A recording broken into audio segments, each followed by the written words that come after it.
الحمدللہ رب العالمین والصلاة والسلام علی سید المرسلین۔ 1.25 مرتبہ درود پاک پڑھنے کا وظیفہ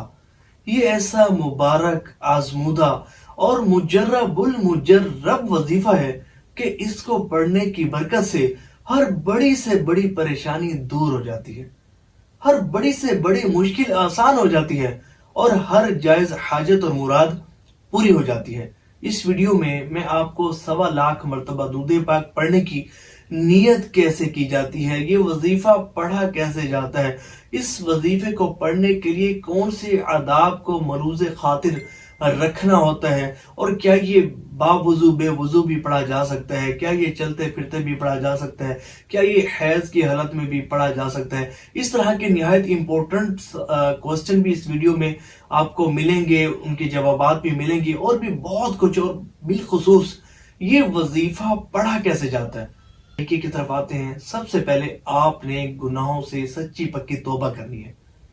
2 رکعت نماز نفل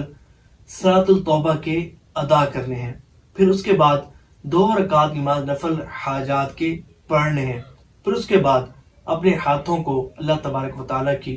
بارگاہ میں بلند کر لینا ہے، اور سب سے پہلے دعا میں اللہ تعالیٰ کی حمد و ثنا بیان کرنی ہے، اس کی پاکی، اس کی شان و عظمت، اس کی بزرگی کو بیان کرنا ہے، جس طرح آپ کو بیان کرنا ہے۔ اللہ تعالیٰ کی حمد و ثنا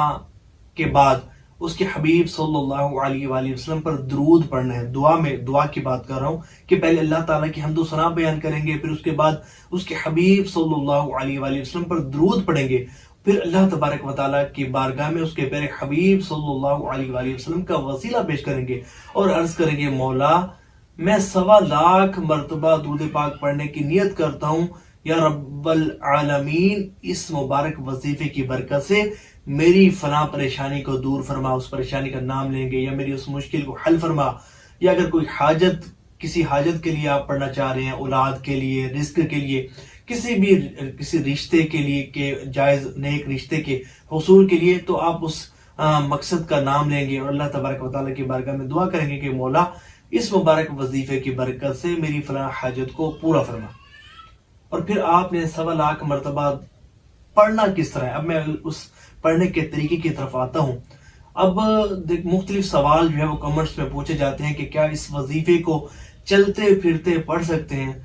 تو جناب چلتے پھرتے بھی اس وظیفے کو پڑھ سکتے ہیں، لیکن بہتر یہ ہے، میرا جو طریقہ میں آپ کو صحیح بتاؤں، میں تو یہ سمجھتا ہوں کہ کوئی بھی وظیفہ ہونا بغیر توجہ کے نہیں کرنا چاہیے۔ دیکھیں، اگر آپ چاہتے ہیں کہ وظائف کا آپ کو بہترین رزلٹ ملے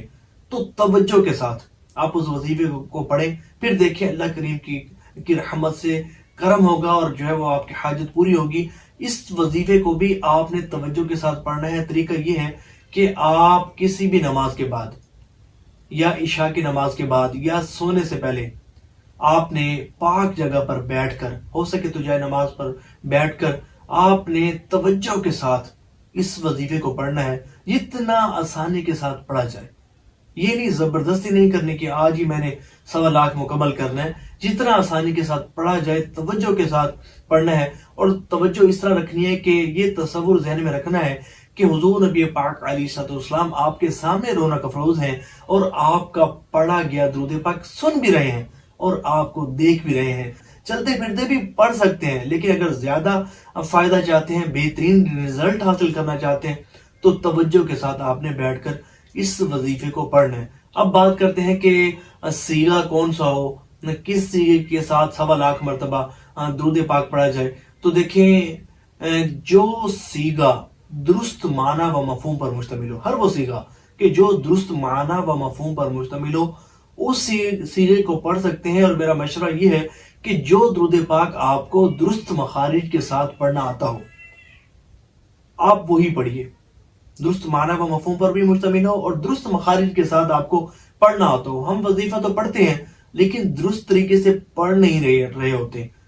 جو ہے نا، وہاں اس درود پاک کو بھی پڑھتے ہوئے غلطیاں کر رہے ہوتے ہیں۔ دیکھیں، جب آپ غلط پڑھتے ہیں تو معنی فاسد ہو جاتے ہیں، معنی بدل جاتے ہیں۔ ہر وہ سیغہ کہ جو درست مخارج کے ساتھ آپ کو پڑھنا آتا ہو، آپ اس درود پاک کو پڑھ سکتے ہیں۔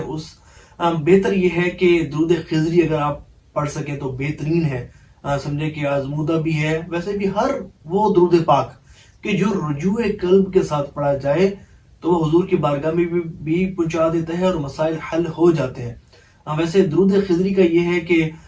رزلٹ جو ہے وہ بہت زیادہ ہمیں ملا ہے، کافی ہمارے پاس واقعات ہیں کہ جنہوں نے اپنے مقاصد کے حصول کے لیے درود خضری کو پڑھا، 1.25 مرتبہ پڑھا تو ان کی مشکل آسان ہوئی، پریشانی دور ہوئی۔ اب یہاں ایک سوال یہ بھی قائم ہوگا کہ کیا خواتین حیض کی حالت میں بھی اس وظیفے کو پڑھ سکتی ہیں؟ تو جناب بالکل حیض کی حالت میں بھی اس وظیفے کو پڑھا جا سکتا ہے۔ اب یہاں ایک سوال یہ کہ کیا بے وضو بھی ہم اس وظیفے کو پڑھ سکتے ہیں، 1.25 مرتبہ پڑھ سکتے ہیں؟ تو دیکھیں جناب، بہتر تو یہ ہے کہ باوضو پڑھیں، باوضو پڑھیں، اور آداب میں بھی یہی ہے اور مستحب بھی یہی ہے کہ آپ درود پاک کو باوضو پڑھیں۔ لیکن اگر کسی وجہ سے آپ بغیر وضو یعنی کہ باوضو نہیں پڑھ سکتے، بغیر وضو پڑھنا چاہتے ہیں تو پڑھ سکتے ہیں، لیکن اگر وضو کرنے میں پریشانی نہیں ہوتی، کسی ایسی جگہ ہے کہ کوئی پریشانی نہیں ہے تو سستی نہ کریں، باوضو پڑھیں گے بہت زیادہ ایک تو خشوع و خضوع بھی بنے گا اور آپ کو فائدہ بہت زیادہ ہوگا۔ اب اس میں یہ ہے کہ کمنٹس میں اگر آپ کچھ اس وظیفے کے حوالے سے مزید سوالات پوچھنا چاہیں پوچھ سکتے ہیں۔ اللہ تبارک و تعالی ہمیں کثرت سے درود پاک پڑھنے کی توفیق عطا فرمائے۔